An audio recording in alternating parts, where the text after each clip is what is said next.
It's an unbelievable lineup, obviously top to bottom, and that's the thing that's been carrying this team. I mean, you look through their lineup for Bradley, multiple batters hitting above 300, and obviously, again, those 6 through 9 spots. If they can get that again today, good chance that they'll get that third consecutive MVC Series win. And they'll face the left-hander Alex Weigand. Last year went 2-3, ERA over 5. And so far this year, Weigand for the Aces a 1-3 record. He is making his 9th start of the season. Last time out was on April 10th against Murray State. Only lasted 3 innings. And then the start before that went 3 1/3. Really hasn't worked a large amount of innings this year. His longest output was early March against Western Illinois, where he went 6 innings. We're underway from Evansville, Indiana. The first pitch is a strike on the outside corner to Luke Chadden. We are underway. Originally scheduled for a 2 o'clock start, got pushed back to 3, and then so at 5 o'clock, 5:02 our first pitch, 66 degrees under cloudy skies. The count is even, 1 ball and 1 strike on Chadden. Chadden last night went 2 for 5. He drove in a run, hitting .291 on the year. Lifts a fly ball out toward right center field. On the move to his left is Kenton Cruz, and he makes the grab for the first out. And a good start for Weigand, the left-hander for UE. As he gets the fly out to center, we'll take a look at the Evansville defensive alignment. Behind Kenton Cruz in center, it's Bilesmith in left, Jones in right. On the infield, Nelson and Shepard on the left side, Troyer and Horsemeyer on the right side, and Tanis behind the plate for Weigand. Good to see Kenton Cruz for Evansville back in the lineup. Did not play last night. He's been kind of battling a little bit of an injury throughout the season that just kind of flares up every now and then, but good to go here today for the Aces. Here's man Jerry, their first baseman, junior slugger. Really didn't get in on the fun last night. He was 0 for 4, and he stranded 5 runners on base when he was at the dish. 1 strike pitch to him is fouled back to the screen. 9-8 ball now, 0-2.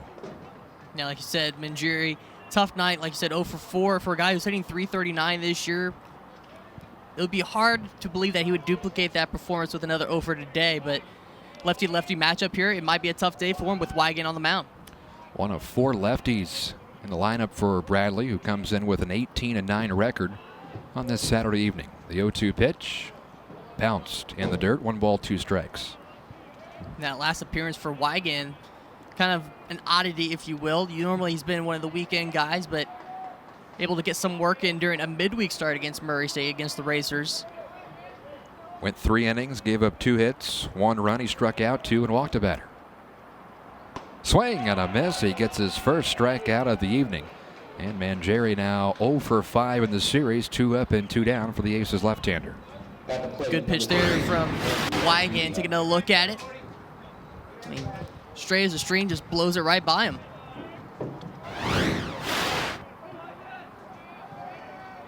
Here's Ivilo, their second baseman. He takes a strike, and so far the first 3 batters, Weigand has gotten ahead in the count with the first pitch strike. Second baseman for Bradley last night was 0 for 3. He bounces 1-2 second. Gobbled up by Sam Troyer. And it's an easy 1-2-3 inning for Alex Weigand. Matt Jones earning his way into the lineup, not only into the lineup, but leading off after a 3-hit night last night. And again, doesn't see a lot of action, but made the most of it in game 1.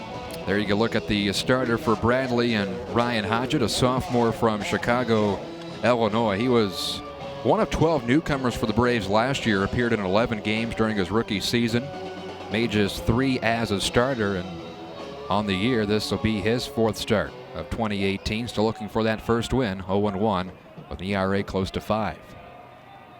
His first pitch to Jones catches the bottom part of the zone, knee-high. A strike is called. Preston mentioned he went 3 for 4 last night. Jones did. Scored a run. The one time he was retired, he struck out. Lifts the fly ball, foul territory, third base side. Dockery runs out of room. Quickly, no balls and 2 strikes. Right now the conditions dry, just partly cloudy skies, but the wind may play a factor here today. Very strong gusts that will pull through Buron Stadium here throughout the late afternoon hours, early evening. Right now flags blowing right center to left center. So with that last pop-up, maybe push the ball out even more so.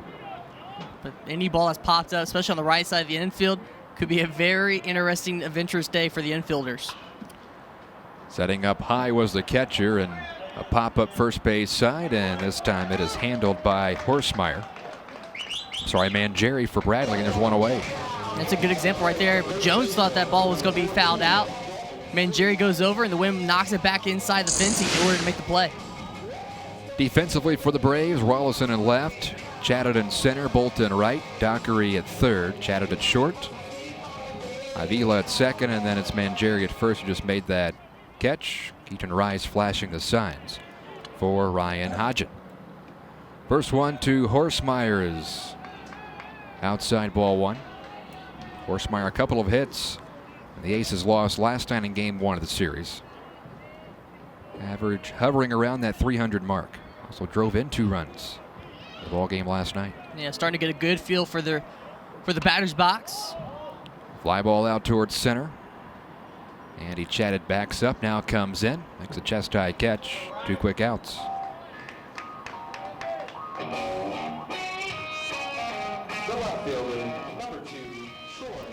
Now it's Troy Bilesmith trying to put a rough evening behind him. A night ago, 0 for 5. He had the hat trick with 3 strikeouts.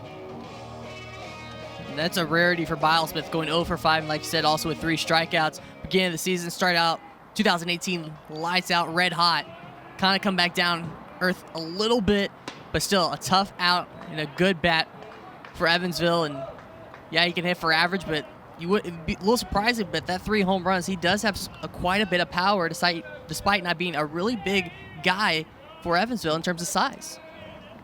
With the first pitch by, now the 0-1 tardy again was Bilesmith, lifting a foul first base side. 0-2. Both these pitchers for Evansville and Bradley in this first inning appear to be settled in. They've been jumping ahead of hitters. And just attacking, and I think that's the most important thing, is try to attack. Both staffs, particularly for Evansville, going deep into their bullpen last night. We want to try to limit the pitching use out of the bullpen, and hopefully the starters can go deep, which means managing their pitch counts by attacking the strike zone. High fly ball out toward deep left field. Rollison races back. He's at the track, looks up, and Evansville's on top, 1-0.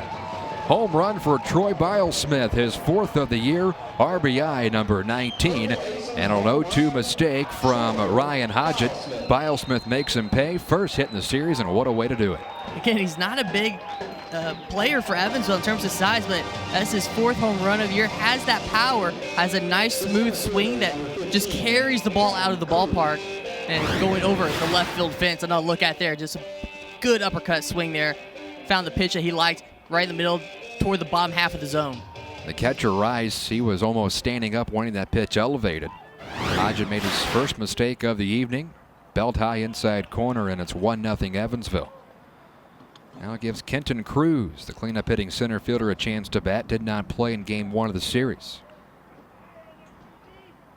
.239 average, so a little bit of an off year for him so far in terms of the batting average, but still has driven in 15.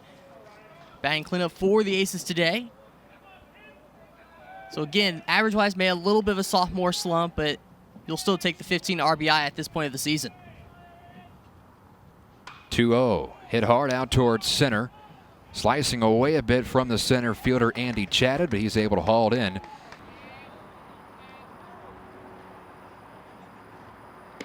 Checks his swing on a breaking ball, sweeping down and in. And he checked his swing, 3-0. Yeah, 2-0 fastball count. Goes off speed with a little late movement. But once it started, because even Garbella started to kind of move, it was an easy take just because it started out inside and then even tailed further inside.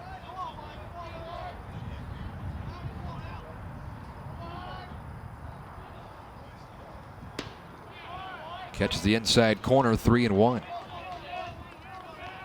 Valparaiso has missed Garbella's bat a little bit this year. He missed 9 games with an injury. Batting .366. Leads the team in home runs with 6. It went out toward left center field in game 1. Looking for a go pitch on 3-1, and he'll take inside, ball 4. So that's now 2 hits and a walk in the inning.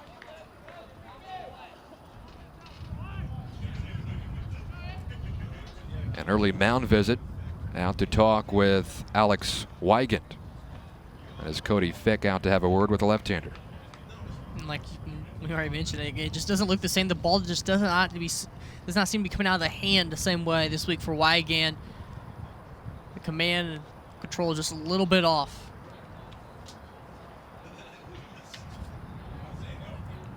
Preston, you're talking about back in 2004 when the teams met at Bosse Field for Valparaiso. This is the first time they played at UE since 1998.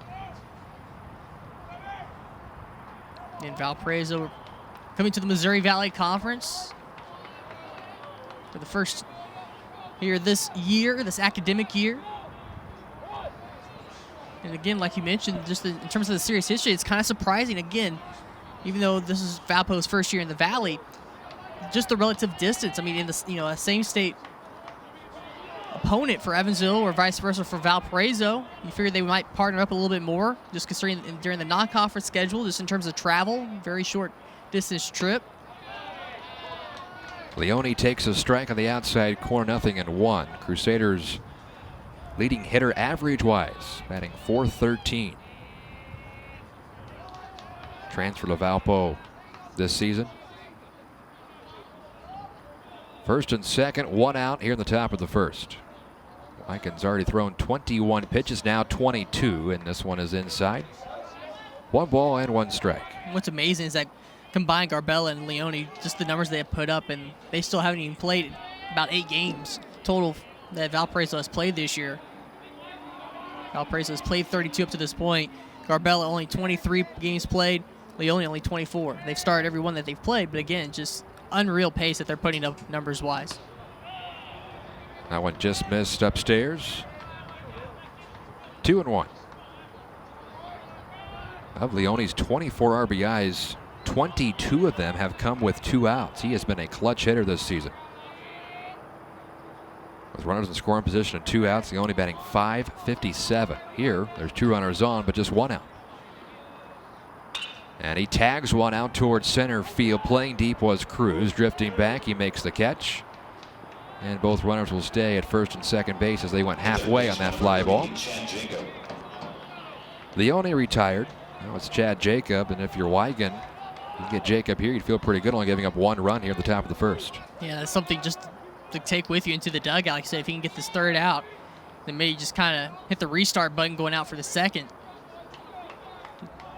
Trying to just get into a better rhythm. Pitch about a little bit down the zone, but still a good part of the plate. That last pitch that was hit for a fly ball to center. Just a tough one really to kind of really drive toward the alley. Lefty on lefty now with Chad Jacob. Good breaking ball. Catches the outside corner. Jacob had an RBI last night, went 1 for 5. Hitting just .222 on the year.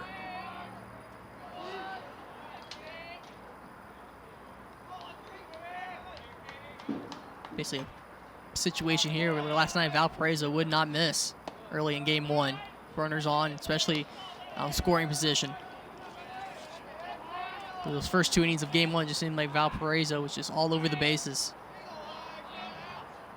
Hey, their starter John Tiemann, plenty of run support. Ended up going the distance. 9 innings, allowed 9 hits, 2 runs, struck out 8.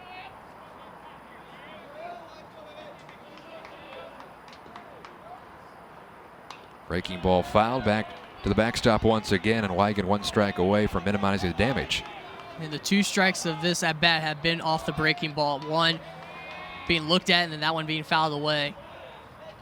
In a way, we have seen him in his past starts be kind of a reverse pitcher where he really likes to start out with the off speed and the breaking ball and then try going it, then breaking into his fastball a little bit. But again, it just seems like it's that off speed stuff that he has the most command of. Swing and a miss. Went to the breaking ball 3 times in that bat, and Jacob could not connect.